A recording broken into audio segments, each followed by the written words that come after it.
علم ما فوق الاسباب بغیر د ظاهري اسباب علم دا چا خاصه ده دا چې دې موږ تعبیر کو په علم الغیب سره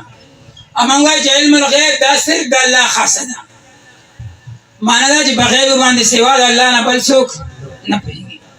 او دا خاصه الله ذکر کوي الله لا اله الا هو عالم الغیب والشهاده الله لا اله الا هو الله هی الہ دے اللہ نہ سوا بل الہ نشتا ذکر چې الله هی عالم الغیب والشهاده دے اللہ نہ سوا بل څوک عالم الغیب نشتا چې الله نہ سوا عالم الغیب نشتا نو دعا پکار لائق بل څوک نشتا الله لا اله الا هو لا عالم الغیب الا هو بغیر د اسبابنا دغړو برازونو په هدل بغیر د اسبابنا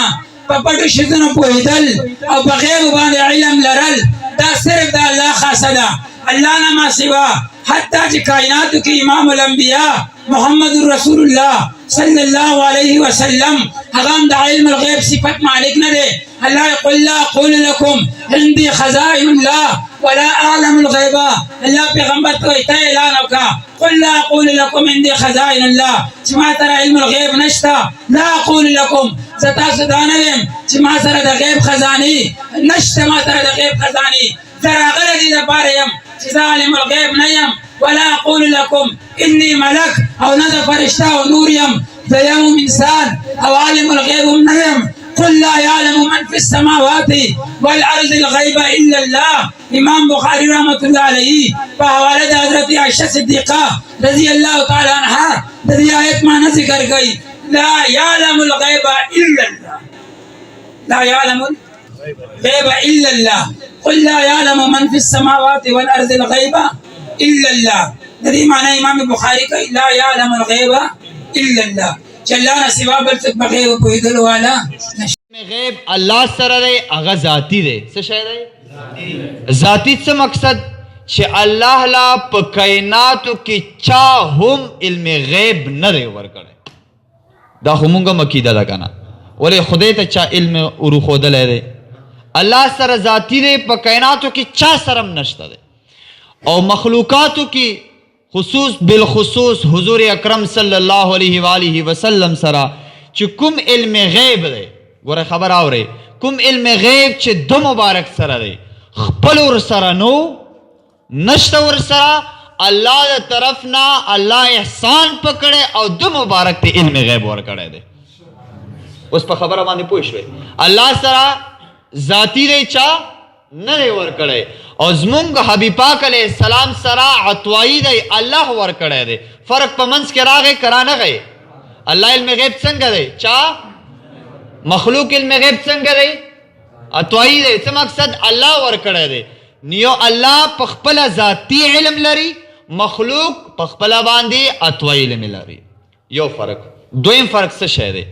الله چې کوم علم دی هغه انتها نشته دی جواب راکړئ ټول جواب راکړئ دا الله چې کوم علم غیب دی د هغې انتها او د حضور پر نور صلی الله علیه وسلم چې کوم علم غیب دی هغې انتها شته دی ګوره فرق راغی که نه نو دومره ړانده خلک دي او دومره کم عقله خلک دي چې دوی چې رسول الله مبارک علم دا خلک راخلي مونږ یادوي او الله سره برابروي نو دا خو دلته ما ته ریډۍ والا کېنوئ که په دغه فرقو پوه نه شو که نه زه به جرمانه ورکړم واضح فرقونه دي که نه الله علم غیب څنګه دی چا نه دی ورکړی او د مخلوق علم غیب څنګه دی الله ورکړی دویم فرق څنګه دی الله تعالی چې کوم علم غیب دی د هغه انتها نشته او د حضور علیه السلام چې کوم علم غیب دی هغه انتها شته دی نو چې فرقونه په منځ کې راشي نو بیا برابروالی راځي په شوق جواب راکې راځي دا ټپۍ شنه ده او دا ټپۍ سپینه ده دا ټیټه ده دا اوچته ده فرقونه راغله که نه یو سپینه بله یو ټیټه ده بله اوس داسې څوک ویلی شي چې دا دواړه ټپارې برابرې دي ځکه په منځ کې فرق راغی نو چې هر کله الله او رسول الله د علم غیب په منځ کې فرق دی یو ذاتی دی بل عطوایی دی یو غیر متناهی دی بل متناهی دی نو کوم یو مسلمان به وایي چې رسول الله علم د الله غوندې دی پوه شئ په خبره باندې کنه. یو خبره. دویمه خبره دا زده کړئ چې د الله تعالی چې کوم علم غیب دی، ما خو تاسو ته ووی کنه چې انتهایا ګوره یاد ساتئ د ټولو اسمانونو علم، د ټولو ځمکو علم، د جنت او د جهنم علم، د سمندرونو علم، د ځمکې نه تر پاس عرشه پورې علم، مشرق نه تر مغربه پورې، شمال نه تر جنوبه پورې، د دنیا ذرې ذرې علم، د هغه ازل نه تر ابده پورې، دا ټول علمونه یو طرف ته، د الله علم بل طرف ته، دا ټول علمونه داسې مثال لري لکه د الله علم سمندر او د ټولو شیانو علم لکه سمندر کې یو څاڅکی. ګوره الله علم زیات دی که زیات نه دی؟ چاته چې الله علم کم ښکاري، چاته چې الله علم متناهي ښکاري، هغه به بیا دا خبرې کا چې د حضور علیه السلام علم الله سره برابر دی. زه وایم چې حضور پاک علیه السلام سره چې کوم علم دی د الله د علم په مقابله کې هیڅ شی نه دی، هیڅ نسبت نه لري. اگر چې حضور پاک علیه السلام علم زیات دی، خو د الله په مقابله کې یو مسلمان هم دا عقیده نه ده چې رسول الله سره کوم علم دی دا الله سره هم دی. نه نه نه نه، مونږ یو چې رسول الله مبارک سره چې کوم علم دی د الله د علم په مقابله کې داسې نه دی. ګوره لږه چرچڼه چې لاړه شي سمندر لا او د چرچڼه د خپله ټونګه په اوبو کې کیږي او په دې ټونګه پورې څومره اوبه راونښلي. مونږ یو تاسو د عوامو دپاره زه دا مثال ورکوم، مونږ یو چې دا کومه ټونګه کې چې کومې اوبه دي دا د رسول الله علم دی او دا کوم څومره لوی سمندر چې لاندې دی دا د الله علم دی. کنې دا نسبت هم د الله په علم په مقابله کې نشته. برابر شو علمونه سره برابر شو نو هسې برابروئ. هسې چې بریلیان داسې دي او داسې د علم غیب مني، مونږ هغه علم غیب منو رسول الله مبارک لا چې الله ورکړی دی، خپله ورسره الله ورکړی دی. دویم نمبر هغه علم غیب ونه منو چې انتهایا شته دی، نو چې انتهای هم شته الله هم ورکړی، په دې کې څه خبره ده؟ ټیک شوه. ښه اوس زه بېګا ناست وم او ما تمام قرآن الحمد نه تر والناس پورې مطالعه کړی دی. ښه ټول قرآن مې مطالعه کړ. هغه آیاتونه هم په دې کې لیکلي دي، رایستلي مې دي چې په هغې کې دا خبره ده چې علم غیب چا سره نشته. کوم آیاتونه دي؟ او هغه آیاتونه هم رایستلي دي چې په هغې کې دا عنوان شته دی چې علم غیب حضور علیه السلام او پیغمبرانو سره شته دی. اوس ګوره هغه آیاتونه چې په هغه کې علم غیب راغلی چې نشته په هغه به هم ایمان لرو. څه شی؟ لږ په شوق باندې څه شی به لرو؟ په هغې باندې به مونږ ایمان یي. کومو آیاتونو کې چې راغلي چې علم غیب شته په هغې به مونږ ایمان لرو. اوس دا خلک څه شی کا؟ دا خلک دا کار کا چې کومو آیاتونو کې علم غیب نشته په هغې ایمان دی، خو چې په کومو آیاتونو کې علم غیب شته په هغه باندې ایمان نه لري. دا خلکو ته نه بیانې. ما غوندې دواړه د تصویر دواړه طرفونه ورته وښیه که نه، نو ورته وایه چې ګوره په دغه آیاتونو کې نشتم راغلی، په دغه آیاتونو کې شتم راغلی. آیاتونو په منځ کې اختلاف ختم کړه، یو داسې خبره وکړه چې اختلاف څه منځه لاړ شي او دواړه آیاتونه په خپل مانځای باندې برابر شي. اوس کومو آیاتونو کې چې د نفي ذکر راغلی زه ستاسو ته ټول ثواب په نیت باندې تېروم. اول آیت کریمه چې دی 9 سپاره ده، سورہ آراف دی، آیت نمبر 188. 9 سپاره سورہ آراف دی. تاسو ما سره د آیت راړوئ چې ستاسو نن د علم الغیب په مسله باندې پوه کړم. 9 سپاره راواړوئ، سورہ آراف دی، آیت نمبر 188. دا کاریان به زر زر راړي. سورہ آراف راواړوئ، آیت نمبر 188 کې الله څه فرمایي؟ حضور علیہ السلام ته فرمایي دغه امت ته وایه ولو كنت اعلم الغیب که زه په غیب پوهېدی. ګورئ ښه دلته نفي راغلی، که زه په غیب پوهېدی لستکثرت من الخیر، ما به ځان دپاره ډېر خیر جمع کړی وی. مطلب ما سره علم غیبه نشته دی. ولو كنت اعلم الغیبه که ما سره علم غیب وی لستكثرت من الخير ما بزان د پاره ډیر خیر جمع کړی وای. دغه آیت نهم سپارا سورہ اعراف آیت نمبر 188 دی. دویم نمبر 12 سپارا دا سورۃ ہود دی آیت نمبر 31. پارا نمبر 12 12 سپارا سورۃ ہود آیت نمبر 31. اللہ رسول اللہ مبارک ته فرمای او اے دی امت تا لا اقول لكم زستاسو تدا نو ایم عندي خزائن الله چګوندې ما سره الله خزانی دي ولا اعلم الغیب او ز پایب باندې نه پويګم. ما سره علم غیب لک په شوق جواب راکې ما سره علم غیب. دریم آیت ومه سپارا دا سورہ انعام دے او آیت نمبر 59. ومه سپارا سورہ انعام آیت نمبر 59. اللہ فرمائی وعنده اللہ فرمائی چھ ما سرا مفاتح الغیب چابیان دے غیب دی غیب لا یعلمها نپوئی گی پدی غیب و چابیانو ماندے الا ہو مگر زپوئے گا ما. اللہ فرمائی چھ غیب ماندے بل سوک نپوئی گی مگر زپوئے گا ما. پنزم نمبر سلورم نمبر حوالہ چھ دا شلم سپارہ دا سورہ نمل دے آیت نمبر 65. شلم سپارہ سورہ نمل آیت نمبر 65. اللہ فرمائی رسول اللہ مبارک تا کل اور تو آیا حبیبہ دی امت تو آیا لا یعلمو نپوئی گی من فی السماوات والارض سوک چھ پاسمانونو کی دی سوک چھ پزمکو کی پسماندی نپوئی گی الغیبہ پا غیبو ماندی نپوئی گی الا اللہ مگر سوک پوئی گی اللہ پوئی گی. شلم سپارہ سورہ نمل آیت نمبر 65. پنزم نمبر حوالہ یولسم سپارہ سورہ توبہ آیت نمبر 101. پارہ نمبر 11 سورہ توبہ آیت نمبر 101. اللہ رسول اللہ مبارک تا فرمائی منافقان و حالات لا تعلمهم حبیبہ تا منافقان نہ پیجنے نحن نعلمهم زی پیجنما تے نہ پیجنے ان استالا ما علم غیب دا منافقانو نہ دیر کڑے. شپگم نمبر آیت پارہ نمبر 21 سورہ لقمان اخیرنے 34 نمبر آیات ہے. سورہ لقمان اخیر اگو رہے. پارہ نمبر 21 سورہ لقمان آیت نمبر 34 اخیرنے آیات ہے. عوام تاسو کو پوئے گے کنا ہاں گورے اللہ پا قرآن کسی دو آیات کی ان اللہ عنده علم الساعة اللہ فرمائی چھ ما سر علم دا قیامت تے وینزل الغیث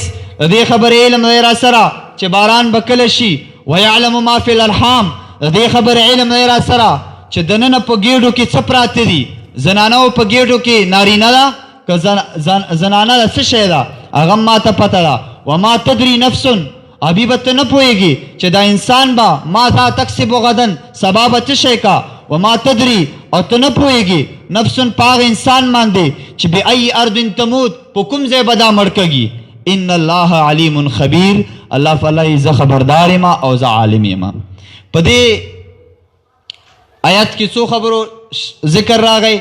اللہ فرمائی قیامت علم ما سر دے رخزو پا گیڑو کی چھ سپراتی اغز پیجنم دا سڑے با سبالا چکا دا ماتا معلوم دے دا سڑے با پکم زیمان مڑکگی دا ماتا معلوم دے اور باران با کلیشی دا ماتا معلومات تھی. دا ہم پا دے خبر دلیل دے چھ پا مخلوقاتو کی چا سر علم غیبہ نشتا. خوم نمبر آیت پارہ نمبر 26 سورہ احقاف آیت نمبر 9. پارہ نمبر 26 پگشتم سپارہ سورہ احقاف آیت نمبر 9. اللہ سے فرمائی اللہ رسول اللہ مبارک تا فرمائی او آیا دی امت تا وما ادری ما تا پتہ نشتا ما یفعلو بی چھ ما سر بسشی ولا بکم او تاسو سر بسشی. ما تا پتہ نشتا دے چھ ما سر بسشی. تاسو دا خبری واوری دے کنا سو آیتون مووی څومره او بټي ټولو آیاتونو کې سره اغلل چې علم غیب چا سره دی په شوق وای چا سره دی مونږ په دې آیاتونو باندې څه ساتو ایمان بساتو الحمدلله مونږ په ایمان دی خو په یې رستار کوما چې دغه آیاتونو مطلب څه دی. اوس راشه هغه آیاتونه اوس قرآن کې درته ښایم چې په کومو آیاتونو کې ذکر د دې خبرې دی چې الله فرمایي چې ما رسولانو له علم غیب ورکړی دی. اوس راړوئ 4 سپاره سورہ آل عمران آیت نمبر 100 دا 109 ته تاسو سه 179 ورته 109 آیات ته د کې ډیر خلک غلطګي کنه. پارا 4 4 سپارہ سورہ آل عمران آیت نمبر 179 دغه ته ګوره ښا الله په دې آیات کې څه فرمایي. ګوره ما کان الله نه د شان د الله تعالی لیطلعکم علی الغیب چې ستاسو خبر کا په غیب باندې ولکن الله لیکن الله تعالی یجتبی ورکی دغه علم غیب لپاره من رسوله خپل رسولانو کې من هغه څوک یشاء چې خوښه یې شي. تاسو پوه شئ په الله فرمایي زه هر چاته علم غیب نور کوم بلکې پر رسولانو کې مچ چاته خوښ شي هغه ته علم غیب ورکوما. دویم آیت راواړوي 29 سپاره دا سورہ جن دی آیت نمبر 27-26 29 سپاره سورہ جن او آیت نمبر 27-26 الله سے فرمائی عالم الغیب ز عالم د غیب یما غیب ما سره دی فلا یظهرو علی غیبه احدا ز چادم دا غیب نور کوم چاتم نخکار کوم الا مگر من ارتضا من رسول پر رسولانو کی چې چاته وغواړم اغله علم غیبا ورکوم. دغه آیت کریمه لمرش ها. دریم نمبر پارا نمبر 30 سورہ تکویر آیت نمبر 24 دیشم سپارہ سورہ تکویر دے آیت نمبر 24 تاسو ګوره الله فرمائی رسول الله متعلق فرمائی وما ہوا ندے دا نبی علیہ الصلوۃ والسلام علی الغیب په غیب ښکارا کولو کې بدونین شم پیغمبر علیہ السلام غیب ښکارا کولو کې شوم تاسو ته زوایم چا سره چې مال نی هغه متعلق څوک داسې ویلی شي چې دا شوم دی دا روپۍ نه ورکوي خیرات نه کا. اگر سره روپۍ نشته نو خیرات څنګه وکړه خو چې چا سره روپۍ او بیا خیراتونه نه که نو مونږ ستاسو ورته څه چې دا شوم دی. ګوره الله فرمایي چې ما پیغمبر علیه السلام غیب ښکارا کولو کې شومه مطلب دله مې علم غیب ورکړی دی څه ټیم یې چې ستاسو تر وغواړئ هغه ټیم به ستاسو ته علم غیب بیان کا. خبره پوه شوې که نه. 16 نمبر آیات راواړوئ پارا نمبر 3 دریم سپارہ سورہ آل عمران آیت نمبر 44 پارا نمبر 3 دریم سپارہ سورہ آل عمران آیت نمبر 44 روام لاو گور اللہ قرآن کی سوائی ذالکا عیسیٰ علیہ السلام واقعیا نبی علیہ السلام تا بیان کا اللہ فرمی ذالکا دا واقعہ چیزستا تا بیانو ما من انباء الغیب دا خبر دا غیب دی نوحیه الیک چیزستا تا وحی کرما او دا وحی پا ذریع سر زستالا دا غیب خبر رکرما. خبر پوشوی پا کنا خوا اس دو قسم آیاتونا پا قرآن کے راغلا ٹھیک شوا. بعضی آیاتونا دا سے راغلا چی پا آغی کی اللہ فرمائی چی علم غیب چاہتا نشتا او بعضی آیاتونه داسې راغله چې په هغې کې دا مضمون دی چې علم غیب رسولانو سره شته دی. اوس په دې منځ کې به دا اختلاف څنګه ختمو. اوس صرف هغه آیاتونه به نه پیش کوي چې هغه کې دا ذکر راغلی چې نشته ورسره. دا قرآن هغه نورو آیاتونو سره ظلم شو که نه چې په کومو کې د شته ذکر راغلی ظلم ورسره شو که نه. نه به هغه آیاتونه پیش کوي چې په هغه کې راغلی دی چې علم غیب ورسره شته هغه آیتونه پرېږدئ چې نشته ورسره. مونږ الحمدلله هغه خلک یو چې د تصویر دواړه طرفونه خلکو ته ښکاره کوو. مونږ وایو چې بېشکه هغه آیتونه په قرآن کې شته چې هغو کې ذکر دی چې علم غیب نشته. هغه آیتونه په قرآن کې شته دی چې هغو کې ذکر د دې خبرې دی چې علم غیب رسولانو سره شته دی. اختلاف به داسې ختمږي چې کومو آیتونو کې الله فرمایي چې چا سره نشته دی علم غیب دغه نه هغه علم غیب مراد چې کوم ذاتی دی کومه چې کوم د الله خاصه ده کوم د الله صفت دی هغه خو مونږ هم عقیده ده چې نه یو رسول سره شته نه یو پیغمبر سره شته نه فرشتې سره شته نه یو پیری سره شته نه صحابي سره شته نه ولی سره شته کوم غیب چې د الله دی هغه صرف الله سره په مخلوقاتو کې چا سره هم نشته دی ٹھیک شو او په کوم آیاتونو کې چې راځي چې رسولانو سره علم غیب شته دا هغه غیب یادوي چې کوم عطوایي دی الله ورکړی دی خبره باندې پوه شوئ که نه نو په هغه آیتونو ایمان راغی چې کومو کې دا نشته ذکر دی په هغه آیتونو ایمان راغی چې په کومو کې دا شته ذکر دی بس جګړه په قرآن کې ختمه شوه آیاتونو هم اختلاف ختم شو همدغه تطبیق علماو بیان کړی دی خبره باندې خو پوه شوئ که نه ښه تاسو ته به بعضې خلک ووایي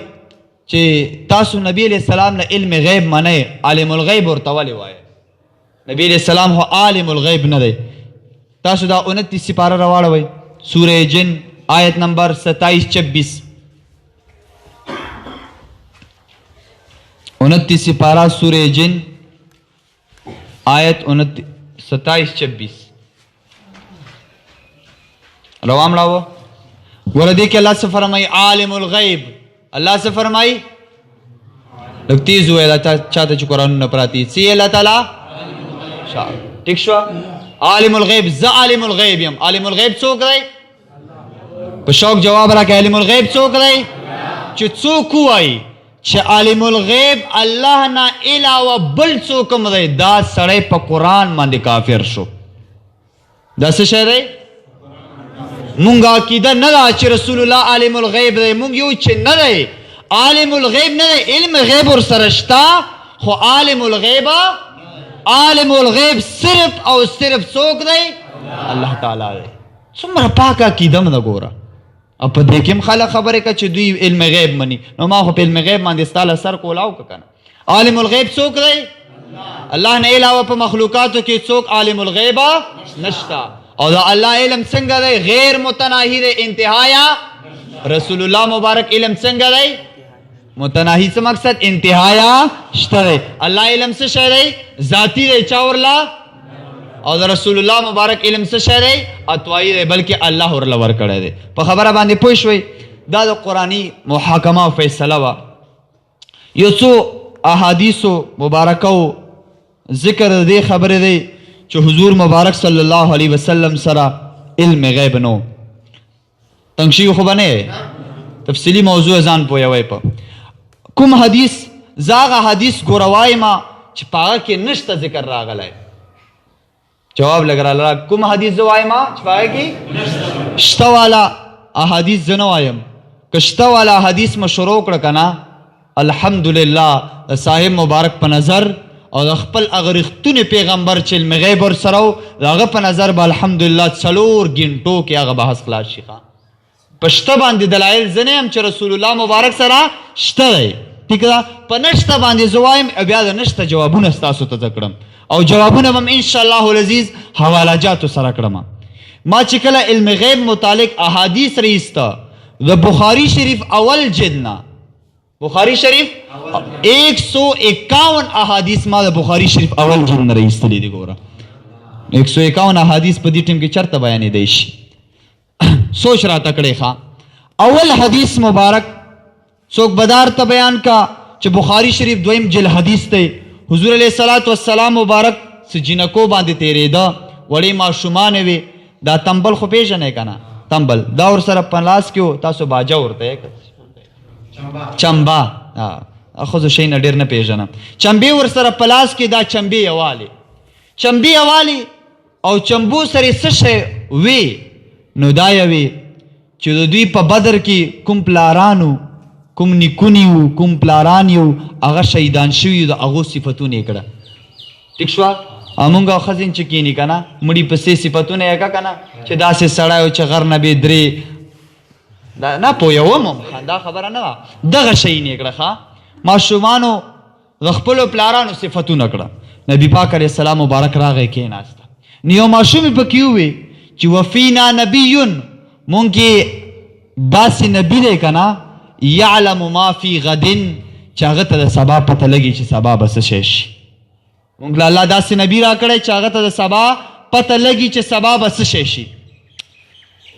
نبی پاک علیه السلام چې دا خبره واورېده ماشومې ته دعی هذه دا خبرې پرېږده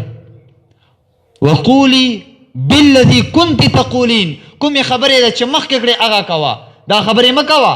چې رسول الله مبارک ته د سبا پته لګي.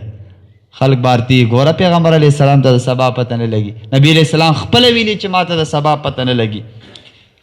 زه به ستاسو نه یو پوښتنه وکړم ماشومانو چې دا کوم نعت وی نعت دا نعت بچا جوړ کړایو کافر جوړ کړو که مسلمان؟ کافر خو ځکه نو جوړ کړی چې په دینات کې دا خبره راغله چې په مونږ کې داسې پیغمبر دی چې هغه د سبا خبر ورکوي. ټیک ده نو پیغمبرانو خدای مبارک پیغمبر مانه نه نو پیغمبر یې ورته وی نو پته لګي چې دا نعت کافر نه جوړ کړی دا به یو صحابي جوړ کړی. نو چې ته په ما اعتراض کړي دغه صحابي چې په نعت کې دا کړی لیکړی نو دا اعتراض خو د هغه صحابي باندې ورغی. هغه صحابي چې په مونږ کې الله داسې نبي دی چې سبا خبر ورکوي. خو نبی علیہ السلام مبارک ولې منع وکړه ولې ورته وفرمایل چې دا خبرې مه کړه؟ دا وجه زه نه بیانوم. امام قسطلانی په ارشاد الساری کې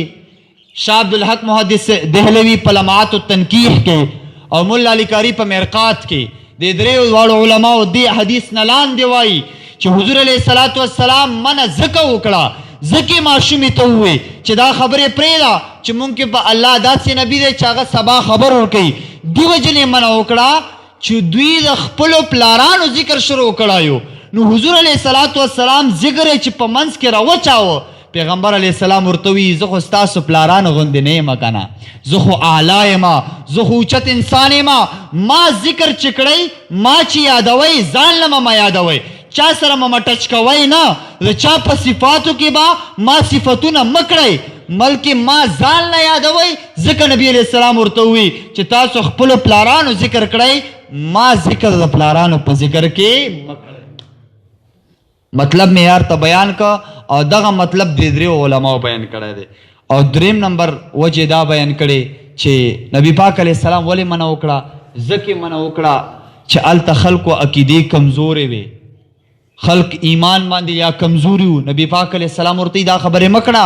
چې مونږ کې د الله داسې نبي دی چې هغه سبا خبر ورکوي. دو خلکو د ذهن لا به دا سوچ راشي چې ګوندې پیغمبر علیه السلام ته سبا پته لګي او الله ورله نه دی ورکړی چېرته دا عقیده ونه ساتي چې دی د سبا خبر ورکوي خو الله ورله دا علمان نه دی ورکړی نو ځکه یې منع تر وکړه. خبره باندې پوهېږئ که نه؟ ها دویم حدیث کوم پیش کوي؟ دویم حدیث دا چې عیشې مبارکې نه چهار رکو دا خو د ټولو عوام په زبان باندې مده تاسو هم یې که نه چې عیشې مبارکې نه چهار رکو پیغمبر علیه السلام ته څه پته نه لګېده دا ټکی غلط مو وایئ پته ورته څه نه لګېده داسې ووایئ چې عیشې مبارکې نه چهار رکو نبي علیه السلام ولې خبر نه ورکاوه داسې وایي داسې نه چې پته ورته څه نه لګېده علم به نه نفي کوئ ټیک شه یو نا جان نه دی په اردو کې یو نا بتا نه دی اردو والا پوهېږي که نه یو نا جان نه دی نه پېژندل او یو نا بتا نه دی نو تاسو مه وایه چې نبی علیه الصلاۃ والسلام ته پته څه نه لګېده دا نا جان نه شو نه داسې ووایه چې نبی علیه الصلاۃ والسلام خبر د هار ولې نه ورکول ټیک شو که نه ښه عیشې مبارکې نهار روک شو نبی پاک علیه السلام صحابه راغله د سهاره د مانځه وخت و نبی علیه الصلاۃ والسلام دی قربان اوبه نشته دی او د عیشې مبارکې هار پسې وګرځېدو نو د منځو دغه وخت قریب دی داسې نه چې قضا شي نبی پاک علیه الصلاۃ والسلام مبارک الله ته دعا وکړه هلته اوبه هم نه وې او د سنن صحابه ونو نو او د سو دپاره اوبه لګېدې الله جل جلاله آیت تیمم نازل کړ آیت تیمم نه نازل کړ صحابو ته فرمایي چې په کوم ځای کې چې پاکه خاوره پرته او تاسو دوه دربه په وواله یو دربه په مخ باندې دویم هم په لاسو باندې راکاږل تاسو پاره بعد او 10 کارو کې منځونه په ادا کوئ. دلته نبی پاک علیه السلام د عیشې مبارکې د هار خبر ولې نه دی ورکړی حکمت پکې پروت و څه شای چې نبی علیه السلام د هار خبر ورکړی وی چې دا هار فلانی ځای کې دی او روا یې اخلی نو آیت د تیمم به نازل شوی وی په شوق جواب راکړه آیت تیمم به نازل شوی وی نو موږ دپاره تیمم څومره لویه سرمایه ده سمره لوی ګټه ده چې اوبه چرته نی او لاړ شو او اودس ټیمي او د مانځه ټیمي اودس دپاره اوبه نشته تیمم ووه پاک به شي نو دغه لوی حکمت چې پکې پروت و دغه حکمت په وجه رسول الله مبارک د علم اظهار ورنکه پیغمبر علیه السلام خبر ورنکه او مناسب ته ووایه چې بیا دا روایت هم پسې وایا امام طبرانی ذکر کړی چې کله آیت تیمم نازل شو رسول الله مبارک ورته فرمایي لاړ شئ صحابو یو قافله ده قافله کې اوښان دي په اوښانو کې یو اوښ دی درې پښې یې خړې دي یو یې توره ده توره پښه چې راپورته کوي لاندې به ورته هار موجود دي صحابه فرمایي قسم په خدای چې لاړو قافله وه قافله کې اوښانو کې یو اوښ و درې پښې یې خړې دي یو یې توره وه توره پښه یې چې راپورته کوله لاندې ورته هار پروت و عجیبه خبره ده مخکې ورته پته نه وه بیا ورته پته وه خو مخکې یې ځکه خبر نه ورکړی چې آیت ده تیمم نازلېده تیمم غوندې لوی حکمت و نو دې وجې نه د مبارک خبر ورنکه خبر یې پټ وساتل آیت تیمم چې نازل شو بیا یې خبر ورله ورکه دا دلیل نه شي وړی دریم نمبر نبی پاک علیه صلات وسلام په بیبي مبارکه باندې چې کله تهمت ولګېده عایشې مبارکه باندې تهمت د زنا ولګېده نعوذ بالله من ذلک نبی علیہ السلام ولې د دوی مبارکې د پاکۍ خبر نه ورکول چې ما بیبي پاکه ده ما بیبي دا کار نه دی کړی ما بیبي د دې کارو نه پاکه ده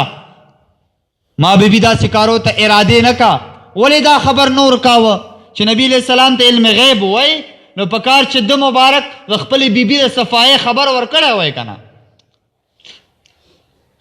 صحیح شوه بخاري شریف همدغه واقعه کې دا کوم حدیث چې بخاری کې همدغه ذکر دی په همدغه حدیث کې دننه څه الفاظ دي نبی علیہ السلام فرمایي فوالله ما علمت على اهل الا خیرا نبی علیہ السلام فرمایي چې ما پر رب باندې قسمی چې په خپله بیبي باندې زه د خیر ګمان کړم د بد ګمان په نه کړم ګوره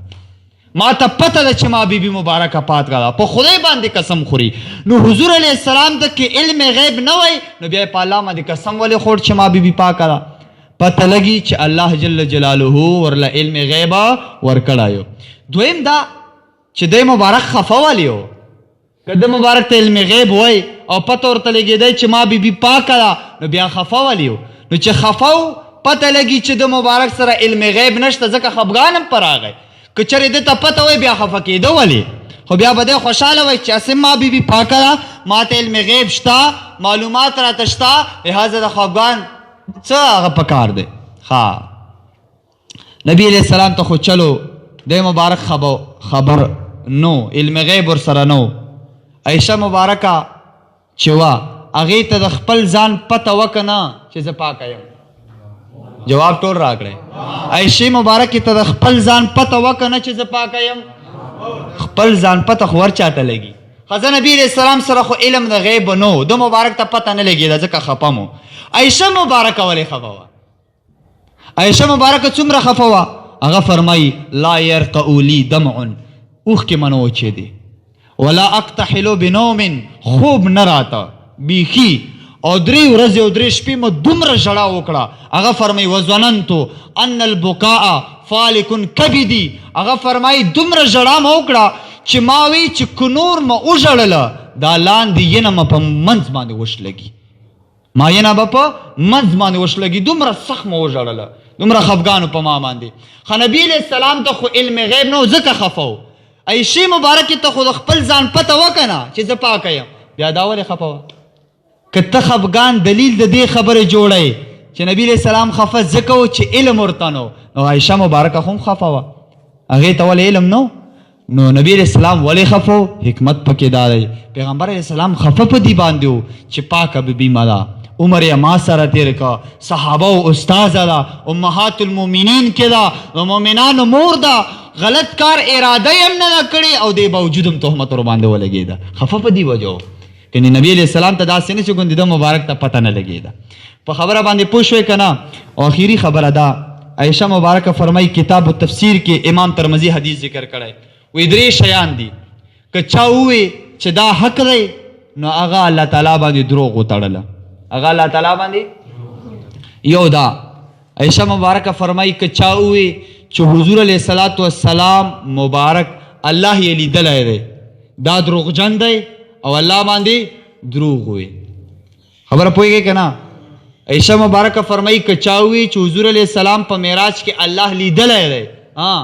دا کس څه شی دی؟ دروغجن دی او په الله باندې دروغ تړي. یو خبره. دویم نمبر عائشہ مبارکه فرمایي که چا ووي چې حضور علیه السلام ته د سبا علم شته دی دی مبارک د سبا خبر ورکوي نو دا دروغجن دی د په الله باندې دروغ وتړله ته په الله باندې. نو ګوره دی بار ته وی عائشہ مبارکه فرمایي که چا ووي چې سبا پته د مبارک ته لګي هغه الله باندې دروغ وتړله. په دې حدیث کې یو بل شی دی هغه موضوع سره تعلق نشته. څو شیان ذکر شو؟ کوم یو دا چې که چا ووي چې حضور علیه السلام په معراج کې الله لیدلی هغه څه شی دی؟ دروغجن دی په الله باندې دروغ وي. دویم نمبر که چا ووي چې د مبارک ته د سبا پته لګېده نو هغه دروغجن دی الله باندې دروغ وتړله. تاسو څومره چې ناست دی ټیک ده یا کوم ملیان چې علم غیب نه مني هغه ته زه وایم تاسو څومره چې ناست دی دا عقیده مه ده که نه چې په معراج کې الله تعالی یا حضور علیه السلام په خپلو سترګو باندې لس پیرې لیدلی دی دا عقیده ټولو ده که نه؟ چا چې پکې نه لاس اوچت کړی او عائشہ مبارکه څه یې که چا ووي چې حضور علیه السلام په معراج کې الله لیدلی هغه دروغجن دی نو بیا ټول دروغجن شو. مونږ دروغجن یو؟ جواب راکړئ که نه؟ تاسو دا عقیده ده که نه چې الله یې لیدلی؟ عقیده ده که نه؟ او عائشہ مبارکه څه فرمایي که دا خبره چا وکړه دا دروغجن دی دغه الله باندې دروغ وتړله. ملا صاحب نه چې پوښتنه وکړي ملا صاحب ورته نه دا خبره عائشې مبارکې د خپل عقل نه کړې ده خپل عقل باندې دا ثابته کړې ده چې حضور علیه السلام الله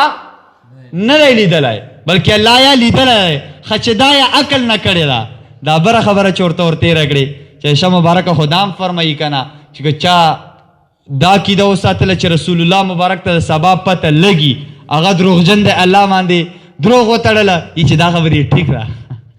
عجیبه مخلوق دی دا خبرې ټیک ده او الله متعلق چې کومه خبره که دا یا صحیح نه ده دا یې خپل عقل نه کړې نو دواړه خبرې په یو حدیث کې راغلي یو یې عقل نه کړې ده بل یې صحیح کړې ده. ظالمه خو ووایه که نه چې دا د عائشې مبارکې خپل قیاس و خپل پاکل باندې دام ثابته کړې وه چې رسول الله مبارک الله یې نه دی لیدلی او دا یې هم په خپل عقل ثابته کړې وه چې رسول الله مبارک ته سبا پته نه لګي. دا د دې مبارک خپل قیاس دی نو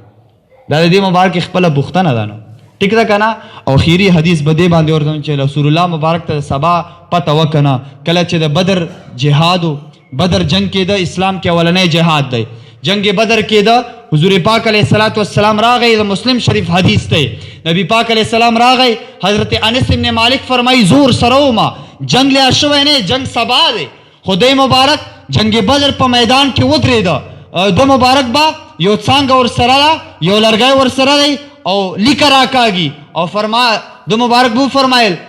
سبا به فلانی کافر په دې ځای باندې مردارګي بله کرښې راښکا وی فرمایل سبا با په دې ځای باندې فلانی کافر مردارګي بله کرښې راښکا مبارک فرمایل په دې ځای باندې با فلانی کافر سبا مردارګي ګوره د سبا خبر ورکوي. حضرت انس ابن مالک فرمایي ما په خدای باندې قسمي چې سبا جهاد وشو جنگ ختم شو زه راغلمه چې کوم ځایونه نبي علیه السلام کومو کافرانو دپاره وښولي په همغه ځای کې همغه کافر مردار شوی یو لوشتم هلې یو دلې تر نه عمر شوی. دا حضور علیه السلام د سبا خبر ورنکړه نو عائشې مبارکې چې کومه خبره ده هغه د دې قیاس دی خپل عقل یا کړی بس خپل اجتهاد یا دی هغه د جمهورو په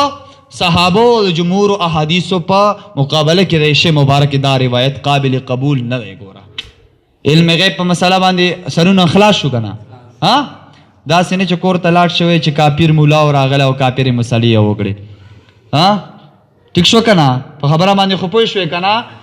خو خلاصه به خلکو ته څه وایې چې ګوره کوم علم چې مونږ الله نه منو الله له هغه علم غیب منو چې کوم الله له چا نه دی ورکړی رسول الله له هغه علم منو چې الله ورله دویم نمبر فرق الله له هغه علم غیب منو چې انتهایا او رسول الله له هغه علم غیب منو چې انتهایا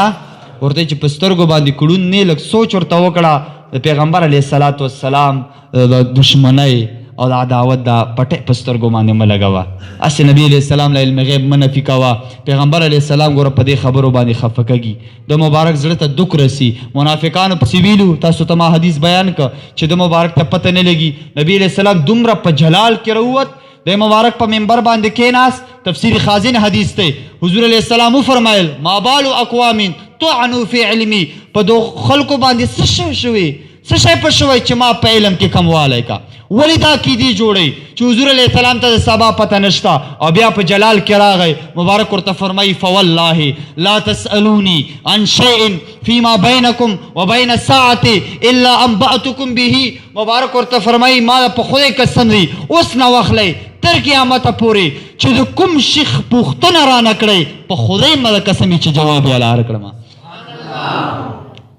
نو ګوره دا علم غیب نه دی تر قیامت پورې حضور علیہ السلام ته علم غیب نو حضور علیہ السلام دا خبره د مبارک ته ګوره خوښه نه چې ووایه چې د مبارک سره علم غیب نشته ها نشته ور سره هغه علم غیب چې کوم الله سره هغه بیا چا سره هم نشته په کائناتو کې چا چاله ثابت کا کافر مشرک دی لہذا الله جل جلاله د مبارک لا علم غیب ورکړو دا د الله فضل دی د الله مهرباني ده چې حضور علیہ السلام مبارک باندې شی وا هغه نه یو حضرت موسی علیہ السلام دی هغه لم الله ورکړایو حضرت عیسی علیہ السلام دی هغه لم الله علم غیب ورکړایو نو علم غیب پر رسولانو کې چې الله چاته خوښ شي هغه لا الله جل جلاله ورکړای دی چا خو سوال نشته په دې ځای کې دا علم غیب په موضوع باندې که چا سوالی آیاتونه چې څومره د نفیو د اثباتو د شتا او د نشته آیاتونه ما ټول ورته صفا کړه بس ښه هېڅ هم نشته په که چا سوالی د دې باب په باره کې نو تاسو یې موږ ته بیان کړئ انشاءالله